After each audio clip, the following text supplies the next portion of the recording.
Depuis que nous avons commencé le thème sur la délivrance, soit testé, on a pris l'histoire de Genèse chapitre 37, qui parle de l'histoire de Joseph. On a pris l'histoire de Matthieu chapitre 2, qui parle de l'histoire de notre Seigneur Jésus-Christ depuis sa naissance à la naissance, on vit son étoile depuis l'orient. Mais bien aimé, dans la pluie de ce chapitre 42 là, sur l'histoire de Joseph, on nous enseigne que Joseph, dans le livre de Genèse chapitre 37, avait eu des songes, avait reçu des visions de la part de l'Éternel de notre Dieu. Et ces songes-là montraient que Joseph allait avoir une grande élévation. Joseph allait gouverner, régner dans sa famille. Et non seulement dans sa famille, mais sur ses frères, sur encore tous les membres de sa famille. Donc, on a eu deux grands songes prophétiques. Vous voyez le soleil, la lune et les étoiles. Il y a au moins 12 étoiles se prospérer devant Joseph. Et aussi, dans un songe, vous voyez aussi, puisque c'était tous des cultivateurs des bergers, il avait aussi encore vraiment 12 germes qui se prospèrent devant lui, encore Joseph. Alors, dans la compréhension, parce qu'il avait tous le don de compréhension des songes, d'interprétation des songes, son frère, son père, ses frères ont compris que Joseph allait régner sur lui. Et donc, dans la manifestation de la jalousie, dans la manifestation de la haine de Joseph, ils ont cherché à tuer Joseph. Dans le but d'éteindre sa destinée, dans le but de tuer son étoile. Mais comme la main et la grâce de Dieu étaient sur Joseph, alors Joseph a subi aussi vraiment ce qu'on appelle la méchanceté de ses frères. Ils ont pris Joseph, ils l'ont mis dans un puits. Joseph a fait un temps dans le puits qui était vide. Et après, Joseph est sorti de ce puits-là parce qu'il y a un parmi eux qui est venu dans la Judas, la dit ne tuons pas son frère, le vendre à ses Ismaélites, là, qui sont des vendeurs d'or, des esclaves. Donc ils l'ont vendu. Et les Ismaélites ont envoyé Joseph en Égypte. Et qu'ils sont partis en Égypte, maintenant Joseph a été vendu sur le marché où on vendait les or en tant qu'esclave. Et Potiphar a payé Joseph, il a acheté Joseph, il a fait de Joseph son esclave et son secrétaire dans sa maison. Et Joseph a prospéré. Et le songe a continué à sa conclusion parce qu'ils sont élevés. Mais dans ce chapitre-là, nous pouvons voir quelque chose de très important. Lorsque Dieu a élevé Joseph, dans l'accomplissement de ce songe qu'il a eu, où Dieu l'a élevé de manière puissante en Égypte, après Salomon, c'était Joseph qui venait. Il avait été comme premier ministre, ministre d'État, et ministre des Finances, et ministre de la gestion, et encore de tout ce qui était bien en Égypte. Alors Joseph était élevé en dignité et en royauté. Bien aimé, mais la famille a commencé à frapper sur toute la terre. De telle sorte que Jacob et tous ses fils et ses femmes et les fils de ses femmes ont commencé à subir des moments difficiles au niveau de la nourriture. Alors, comme en Égypte, il y avait la nourriture en abondance, alors ils ont décidé d'aller en Égypte pour aller payer la nourriture. Et 11 fils, les 10 fils de Joseph, de Jacob, sont partis encore en Égypte pour aller payer la nourriture. Arrivé là-bas, ils n'ont pas reconnu Joseph. Parce qu'au moment où vous avez vendu Joseph, Joseph était très jeune. Joseph était quelqu'un qui était encore très jeune. Et puis quand tu arrives dans le territoire égyptien, tu commences à avoir les cultures, les manières de s'habiller, les manières de les voir. Donc quand ils sont arrivés, ils n'ont pas reconnu Joseph. Parce qu'ils ne devaient même pas penser que son père Joseph est là. Parce que d'abord, l'activité au voyage dans laquelle Joseph se trouvait, ils ne pouvaient pas jamais imaginer. Parce qu'ils savent qu'ils ont conduit Joseph comme un esclave. Et pour eux, un esclave ne jamais arrivé en tant que encore premier ministre d'État et de des Finances dans un pays puissant. Parce que ce temps-là, l'Égypte était le pays le plus puissant de la terre. Alléluia. Donc, qu'est-ce qui s'est passé bien aimé? Quand Joseph, les autorités n'ont pas reconnu Joseph. Et Joseph pose des questions à ses frères, demander votre père, où il est, comment ça va, combien vous êtes dans vos familles, tout ça, et que vous aussi vous êtes des espions, vous êtes venus ici pour espionner l'Égypte, en fait de pouvoir attaquer l'Égypte pour prendre les bébés de l'Égypte. Et les frères de Joseph, ils n'avaient pas reconnu comment ça se justifiait. Non, c'est parce que les familles ne sont pas des espions, ils sont venus, mais c'est parce qu'ils sont des saisons des familles que nous sommes venus chercher la nourriture. Et bien Joseph, dans la sagesse divine qu'il avait, voulait vraiment donner la correction à ses frères. Voulait vraiment donner encore à ses frères une compréhension de ce qu'on doit prendre soin des biens de la famille et on ne doit pas faire du mal à son frère, à sa soeur, tu sais, de la même famille. Alors Joseph met une sagesse, il met une stratégie, et puis il dit, bon, d'accord, vous avez venu dans la nourriture, on va vous en donner, pour que vous allez nourrir vos familles. Mais parmi vous là, il y a un genre resté. Mais avant qu'il ait de restaurant même, il a pris un pouce et 17 000 en prison. Il a fait 3 ans de prison. Quand ils ont fait 3 ans de prison, il dit bon, j'ai craint Dieu. Mon cœur est bon. Je ne vais pas vous juger, vous allez mourir toute vos vies en prison. Allez-y chez mon papa. Vous les 9 là. Et puis un seul va rester dans la prison. Et puis maintenant, le frère, le dernier qui reste là, qu'on appelle Benjamin, vous allez revenir avec lui. Il y a voici le bien aimé. Dans la délivrance de ta destinée, les gens peuvent combattre ta destinée. Les gens peuvent chercher à tuer ta destinée dans ton étoile. Les gens peuvent chercher à voler les bénédictions qui sont dans ton étoile de ta destinée.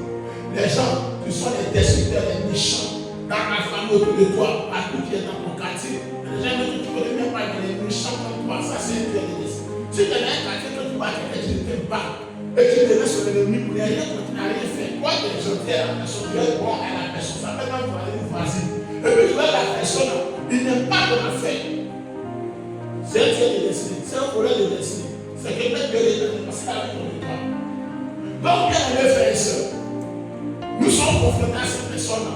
Mais étant donné que nous sommes confrontés à cette personne, comment notre destinée peut être récupérée? Comment la destinée de Joseph a été récupérée? Malgré que ses frères l'ont mis en pluie dans le puits, malgré que ses frères l'ont vendu, malgré qu'il a été vendu encore au marché des esclaves, malgré que la femme de Potiphar a fait un complot pour mettre Joseph en prison, comment le roi de Joseph, malgré tout cela, est rentré dans son accomplissement? Qu'est-ce qui a fait que le roi de Joseph, malgré tout ce qu'il a traversé comme épreuve, Joseph a toujours prié. Malgré tous les combats, les attaques, les humiliations, les rejets, les mépris de ses frères, malgré le mensonge, le complot de la femme de Potiphar contre Joseph, comment malgré tout cela, son étoile s'est accomplie? Malgré tout ce que les gens font contre toi, dans ta famille, dans ton quartier, dans la ville dans laquelle tu te trouves, peut-être dans le pays, par rapport à ton étoile, comment malgré tout cela, ton étoile va toujours briller? Malgré tout cela, tu vas toujours dans ta destinée. Comment ça se fait que malgré le complot des destinées, des dieux de destinée, toi, malgré tout cela, ton étoile va briller encore? Je fais la confronter à la ceci. Comment se fait Jésus-Christ, malgré le complot de ses disciples même, de ses disciples de comment on appelle Judas, tu l'as trahi, tu l'as vendu comme Joseph a été vendu, malgré que son disciple et ses disciples qu'il aimait, comme Pierre l'a régné, dit je ne le connais pas, je n'ai jamais mangé avec lui, il ne m'a jamais envoyé pour aller chasser les démons, les malades, lui là je ne le connais pas. Parce que le droit de destin de Jésus était à terre d'être combattu. On voulait lier son étoile. On voulait chercher à tuer son étoile. Mais il a cru la trahison. Comment ça se fait que le jour qu'on voulait attraper Jésus, notre Seigneur dans le jardin d'Espagne, un de ses disciples était Jésus qu'on appelle Marc Philomon. Lorsqu'ils sont attrapés, son manteau là, qu'ils ont attrapé ça, il a laissé sur la vie comme Joseph et puis il a fui, il était en caleçon. Parce qu'il n'était pas prêt à donner sa poitrine pour Jésus. Comment malgré tout ça, l'étoile de Jésus, notre Seigneur, a brillé. Et continue de briller. Et il est devenu le roi des rois, le Seigneur des Seigneurs. Comment ton étoile peut continuer à briller?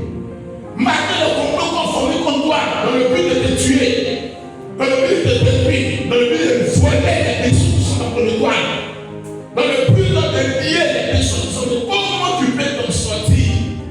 Comment tu peux recevoir la récupération des bénédictions qui sont dans ton étoile? Bien aimé, une étoile peut être combattue, une a toujours combattu. Surtout quand c'est toi qui as tapé à la grandeur. Mais comment tu peux t'en sortir? Comment quels sont les songes qu'a Joseph? Et cela s'accomplit, ses frères sont venus se prosterner devant Joseph. Comme il avait vu ça, le soleil a vu les étoiles, il avait vu les chefs se prosterner. La Bible est ici dans le livre de Genèse chapitre 42, quand Joseph se souvient des songes qu'il avait eu, quand ses frères sont venus se prosterner. Alors il a subi beaucoup de circonstances, de situations, de difficultés, de preuves, de la part de ses frères même. Et de là où il est à l'Égypte. Mais comment ce songe-là, près de 17 ans après sa mort? Comment quand tu es là, tu sois dans les rêves, des songes que tu reçois de la part de Dieu, Dieu te montre une partie de ta destinée, une partie de ce qu'il va faire dans ta vie. Comment il te montre qu'il va t'utiliser puissamment, comme il te montre qu'il a préparé ça de bon pour toi. Et malgré ça, tu ne vois pas ça s'accomplir, mais tu es plus combattu. Mais comment ça va s'accomplir? Lorsque Dieu a préparé pour toi de grandes bénédictions, lorsque tu as préparé pour toi des grandes destinées dans ton étoile, ton étoile sera combattu. Mais comment, malgré tout ça, tu vas réaliser, et Dieu va réaliser ce qu'il a dit sur toi? Donc aujourd'hui, bien aimé, l'instruction d'aujourd'hui, la délivrance de notre destinée, et le soutien de la compréhension de comment on peut s'en sortir par rapport au destin. Le test, comment récupérer ton étoile? Comment récupérer ton étoile? Comment récupérer les bénédictions, les grâces qui se trouvent dans ton étoile? Comment l'étoile de Joseph a été récupérée? Comment Joseph a fait de telle sorte que son étoile ne soit pas éteinte? Comment Joseph a fait de telle sorte que tout ce qu'il a révélé en songe, en vision, en sa destinée, ça s'accomplit? Quelle était l'activité de Joseph de telle sorte que Dieu a continué à accomplir ce qu'il a dit sur Joseph? Bien, Dieu peut te dire de bonnes choses. Dieu peut te dire de bonnes paroles sur ta vie. Des hommes de Dieu pleins qui sont en connexion de Saint-Esprit, la parole de Dieu. Pas de donner de bonnes révélations sur ta vie. Tu vas voyager, tu vas faire le tour du monde. Dieu va t'utiliser puissamment. Tu seras un grand serviteur, un grand servant de Dieu. Je vois des guérisons, des miracles se faire dans ta vie. Oh, c'est un grand homme d'affaires, un grand homme d'accès. Je vois que dans ta famille, Dieu t'a élevé. Bien élevé. Pendant que tu dors dans la nuit, tu as des songes où tu vois l'ange qui vient se révéler à toi, te montrer les choses grandes sur ta vie. Mais comment quand tu es attaqué, combattu, quelle attitude tu dois avoir pour que ça se réalise? Tu as ta part, j'ai ma part, nous avons notre part.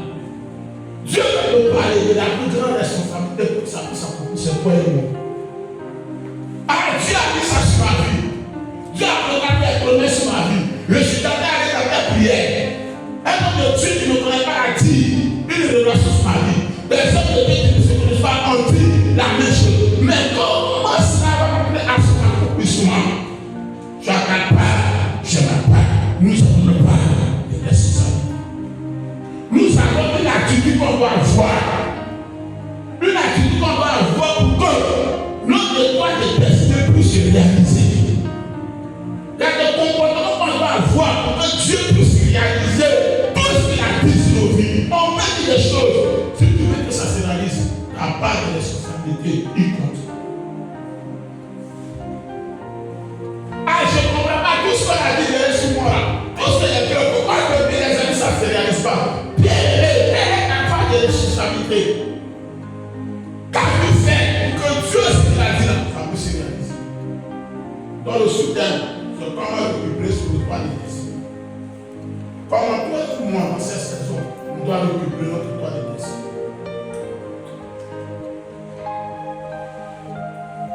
Comment les bénédictions qui sont dans ta destinée que tu ne vois pas de nous s'accomplir? Comment on va récupérer ça? La première chose que Joseph a eu comme attitude, comme quelque chose doit avoir comme attitude. Quand tu veux que Dieu garde et protège ta destinée, et tout ce que tu traverses la terre comme combat épreuve, et que malgré ces épreuves, ces attaques, malgré connais les tueurs de destin, des héros, des méchants. Tu veux que ça s'accomplisse, bien aimé. Premier attitude que tu dois avoir, c'est d'avoir une bonne conduite. Pas une bonne conduite, un bon comportement.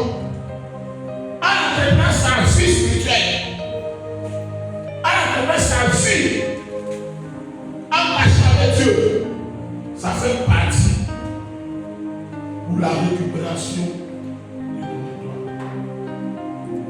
Si tu veux que Dieu accomplisse des grandes choses dans ce qu'il a dit sur ton étoile, ta destinée, il faut avoir une bonne conduite. Il faut avoir un bon comportement. Il faut entretenir ta vie spirituelle.